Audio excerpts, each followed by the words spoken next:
Salut l'équipe, alors aujourd'hui on se retrouve pour la présentation d'une série 1 120D, donc de 190 chevaux, donc c'est la version F21, la version F20 donc c'est celle avec les feux arrière carrés.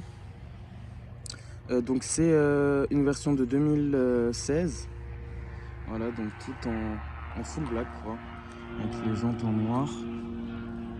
On retrouve les vitres teintées aussi.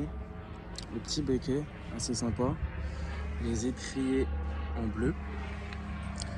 Petits stickers aussi performance. Et voilà pour l'arrière. Voilà avec les plaques en noir hein, du coup. La double sortie de peau.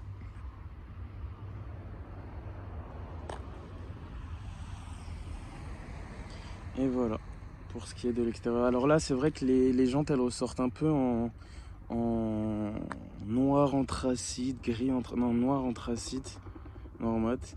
C'est parce qu'elles sont sales, hein. Sinon elles sont bien noires. Donc voilà. Donc pour ce qui est de l'intérieur, on trouve le poste de pilotage hein,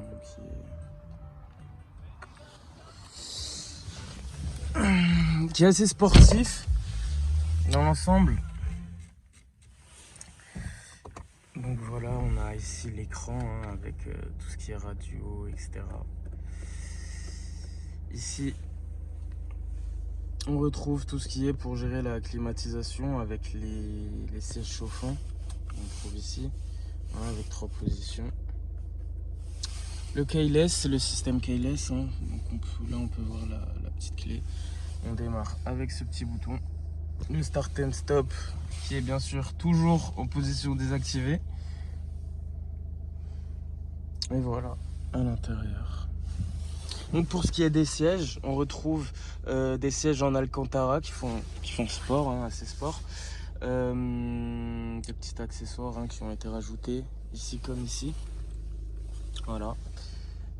Donc les sièges en Alcantara noir surpiqué bleu clair et bleu foncé. Voilà, de l'Alcantara ici. Pareil pour les sièges arrière. Voilà. Donc pour ce qui est pour le moteur, donc on ouvre 2 fois, on soulève 2 fois chez BMW, ce qui nous permet du coup l'absence petite molette à récupérer. Donc voilà, le 4 cylindres biturbo, donc Twin Power de chez BMW, et il fait le travail. Assez coupleux, donc puisqu'on retrouve 400 Nm quand même, donc c'est assez suffisant hein, pour ce qui est de faire des dépassements, etc. Hein, voilà, c'est ce qu'on attend d'elle de toute façon. C'est pas une sportive non plus, mais elle fait le travail. Voilà.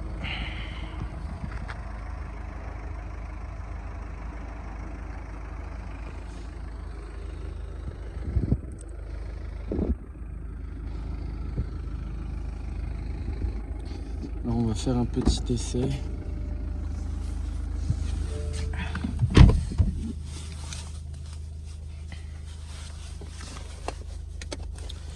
Donc ici on retrouve 4 modes de conduite qu'on peut gérer avec, alors on peut gérer ici avec ces 2 petits boutons Eco Pro et Sport.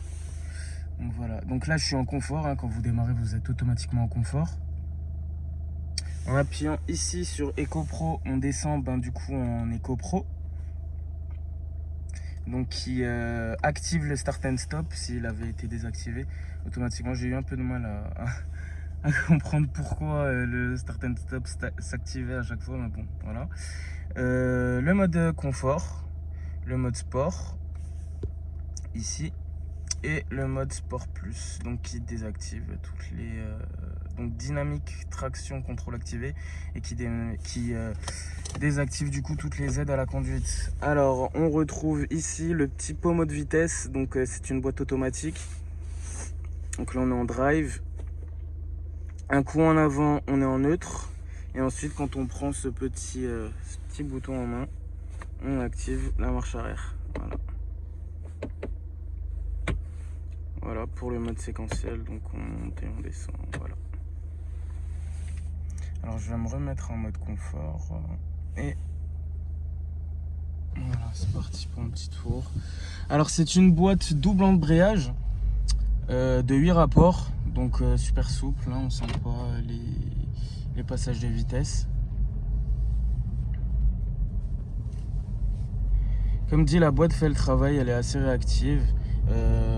Sur ce modèle-ci, on retrouve pas de palette au volant. Maintenant, pour ce qui est de s'amuser de temps en temps, on peut assez facilement passer en mode séquentiel ici. Donc on voit ici S4. Et quand je me remets, voilà, on se retrouve en drive.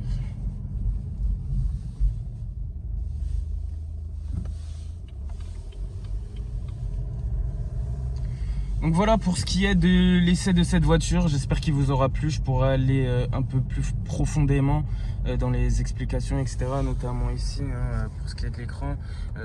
C'est assez classique. On retrouve un GPS qui fait le travail. Voilà, donc téléphone, radio, multimédia. Je pense que vous connaissez tout ça. Maintenant, si vous voulez un peu plus de précision, un peu plus de détails, voilà, je pourrais refaire une vidéo pour vous expliquer un peu tout ça. Pour ce qui est de la consommation, alors voilà, je suis en moyenne à 5,6 litres, donc j'ai pas le pied lourd, mais voilà, je roule, on peut dire que je roule à peu près normalement.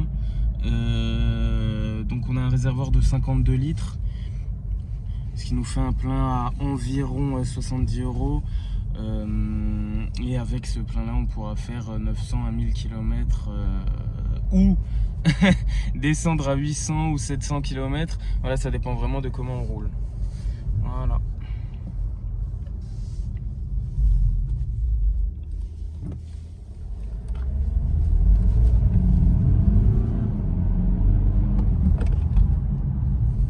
Pour un petit 0 à 60.